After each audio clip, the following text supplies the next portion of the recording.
नमस्कार दोस्तों, मैं आशुतोष आपका स्वागत करता हूं अपने चैनल दोसाकारा वैदिक एस्ट्रोलॉजी में।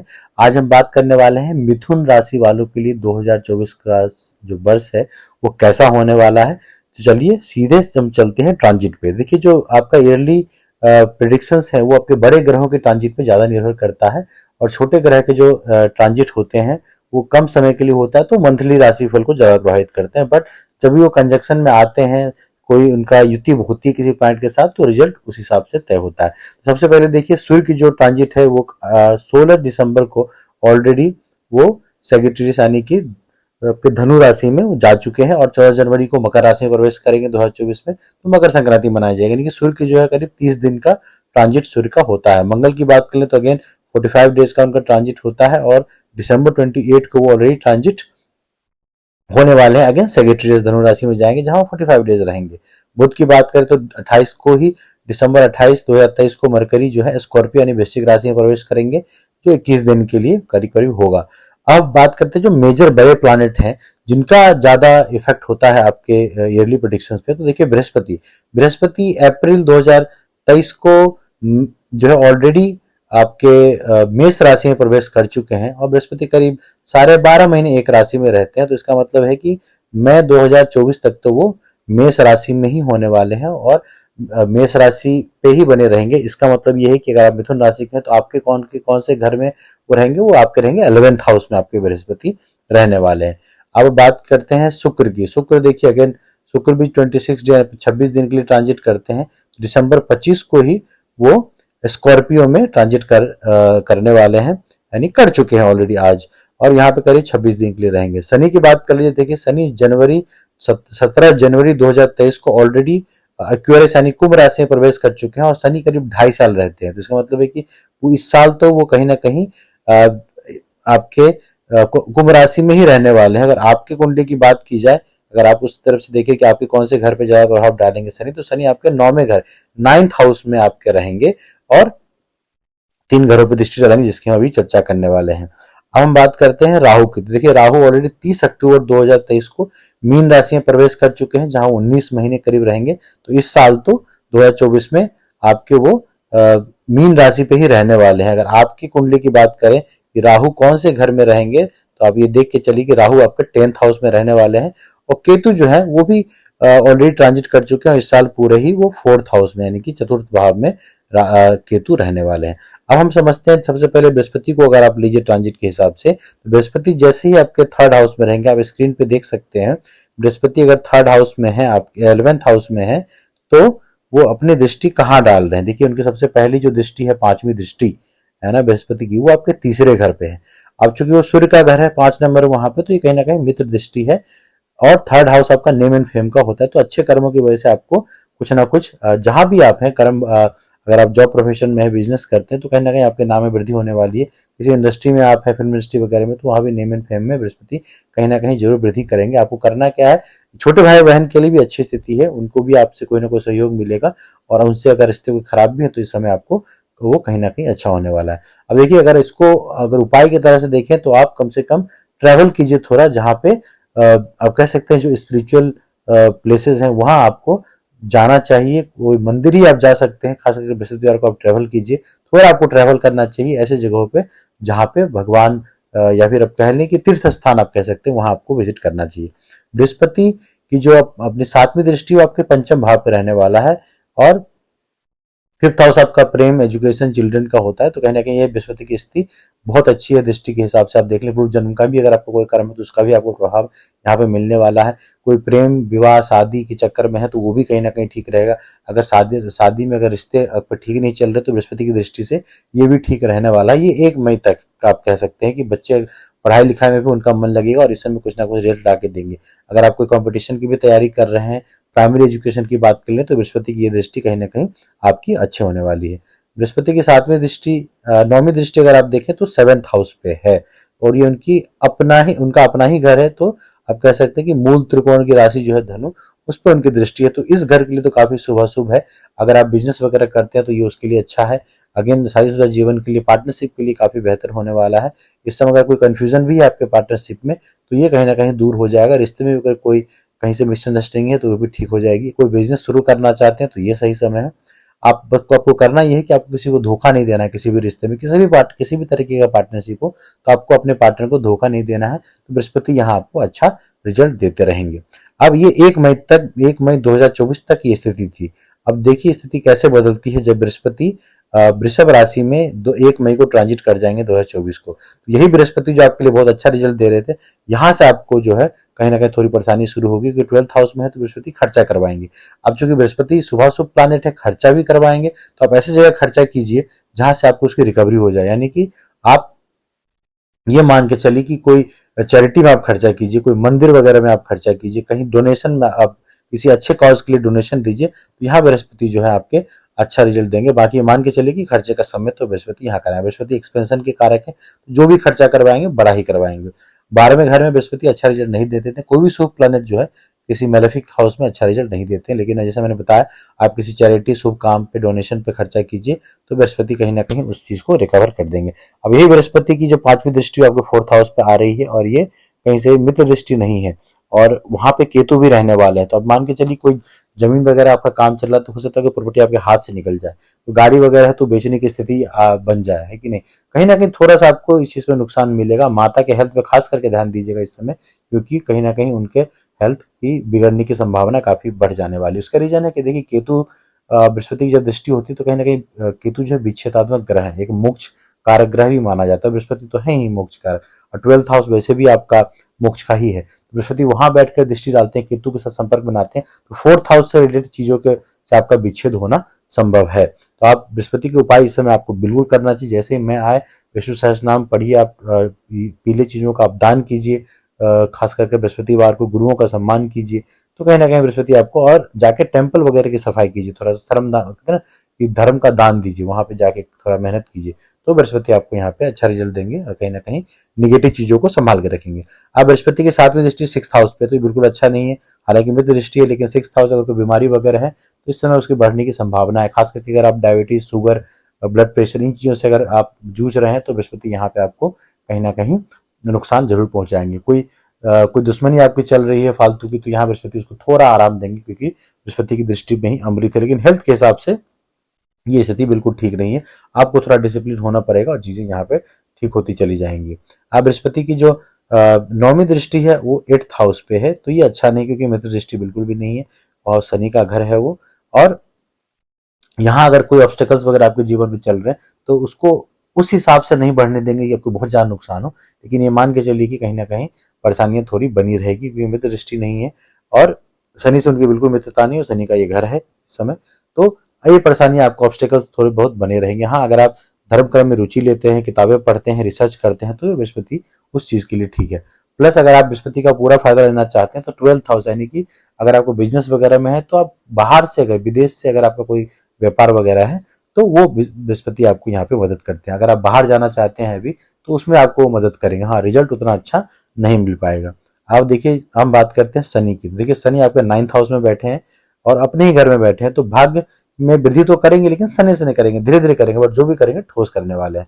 और शनि की जो तीसरी दृष्टि आपको 11th हाउस पे है। 11th हाउस मेष का, क्योंकि मंगल का घर है वो मेष राशि, वहां पे तो मित्र दृष्टि बिल्कुल भी नहीं है। हालांकि तीसरे घर पे जब शनि की दृष्टि होती है तो फॉरेन ट्रेवल वगैरह, छोटे मोटे ट्रेवल करवाते हैं, बाहर से इनकम वगैरह हो, उसमें वो अपने बड़े भाई बहन से अगर कोई रिश्ता आपको थोड़ा सा खराब कर सकते हैं। यहाँ पे बॉस से भी आपको थोड़ा सा बहस हो सकती है। इन चीजों का आप थोड़ा आपको ध्यान रखना है, तो आपको करियर पे नुकसान हो सकता है, तो उस चीज से बचें।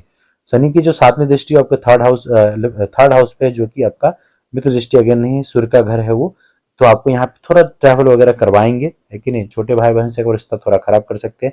अगर आप कोई गलत काम करेंगे तो यहाँ पे आपको बदनामी होने की पूरी संभावना यहाँ पे दिख रही है, तो उसका आप ध्यान रखिए। बृहस्पति की जो 10वीं दृष्टि है वो आपके 6th हाउस पे है, तो ये मान के चलिए कि शत्रुनाशक आपको बनाते हैं। शत्रुनाशक कहने का मतलब है कि आपसे कोई जीत नहीं सकता, लेकिन जब शत्रुनाशक सुन के आपको बहुत अच्छा लगता होगा, लेकिन शत्रु को नाश करने से पहले शत्रु बनाएंगे, तो ये इस चीज का आपको ध्यान रखना है। रोग रिपु ऋण आपका है, कर्जे आपको होते रहेंगे, लेकिन खत्म भी हो जाएगा, क्योंकि देखिए मेलेफिक हाउस है, शनि की दृष्टि खराब मानी जाती है, तो उस घर के एस्पेक्ट्स को वो खराब कर देते हैं।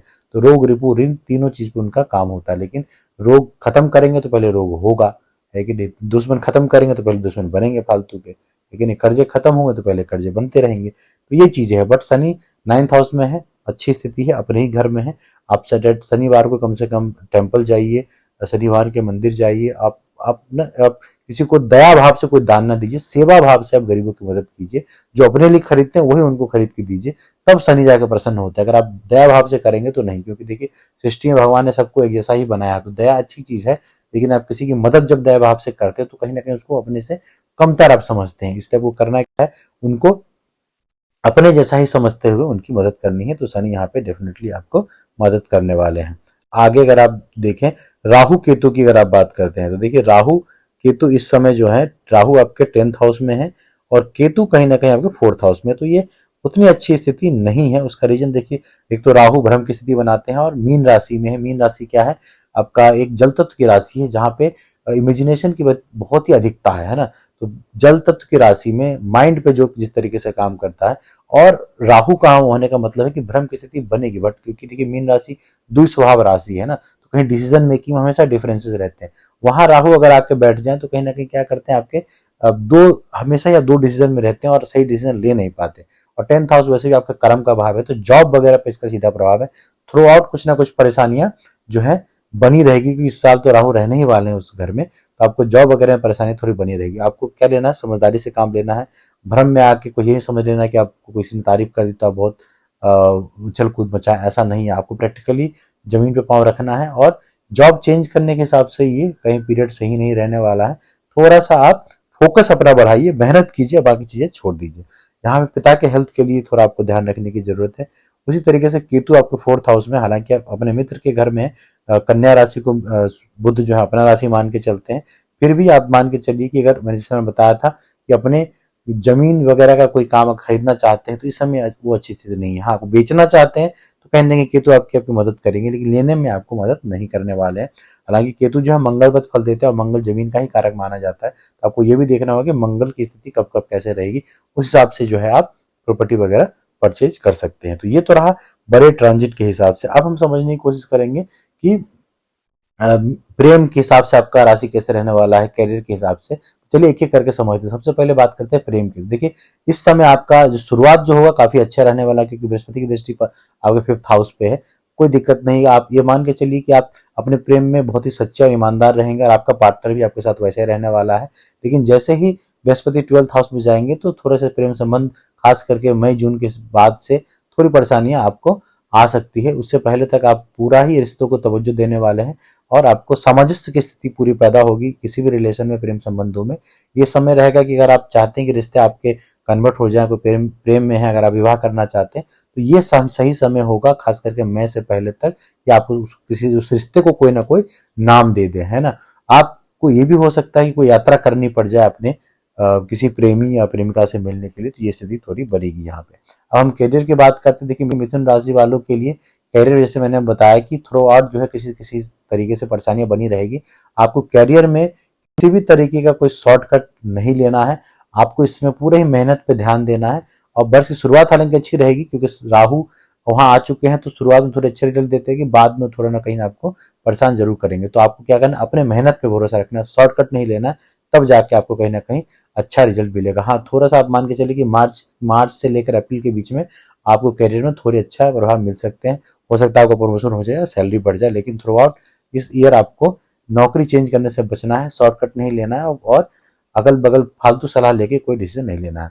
अब हम बात करते हैं शिक्षा की। शिक्षा की बात आप कीजिए। देखिए इस वर्ष शुरुआत में तो आपको थोड़ी सी ठीक रहने वाली, बृहस्पति की दृष्टि पंचम में होने वाली है, तो शिक्षा के हिसाब से ये ठीक रहने वाला है। लेकिन केतु 4th हाउस में होंगे तो थोड़ा सा व्यवधान आपको यहाँ पे जरूर होने वाला। और केतु बृहस्पति जैसे ही मई के बाद आपके 12th हाउस में चले जाएंगे तो पंचम से उनकी जो दृष्टि है अच्छी वाली वो हट जाएगी, और आपको बहुत सारा मेहनत करना होगा थोड़े सफलता के लिए, है ना। तो अप्रैल के बाद से मई के बाद थोड़े शिक्षा में आपके व्यवधान आ सकते हैं।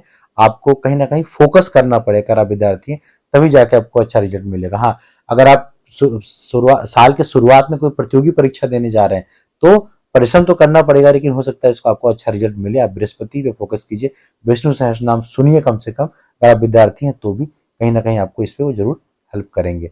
अगर आप वित्त की बात करें, पैसे वगैरह की बात करें, तो देखिए आपके एकादश भाव में बृहस्पति रहने वाले हैं। अच्छे कर्म करेंगे तो आपको जरूर उसका फायदा मिलेगा, क्योंकि शनि आपके नवम भाव में अपने ही घर में है और बहुत ही मजबूत है, उनकी दृष्टि 11th हाउस पे है। तो ये मान के चलिए कि धर्म और कर्म का बड़ा अच्छा संयोग है। अच्छे कर्म कीजिए, क्योंकि शनि भी कहते हैं किसी का दिल ना दिखाओ, किसी के साथ नुकसान ना करो।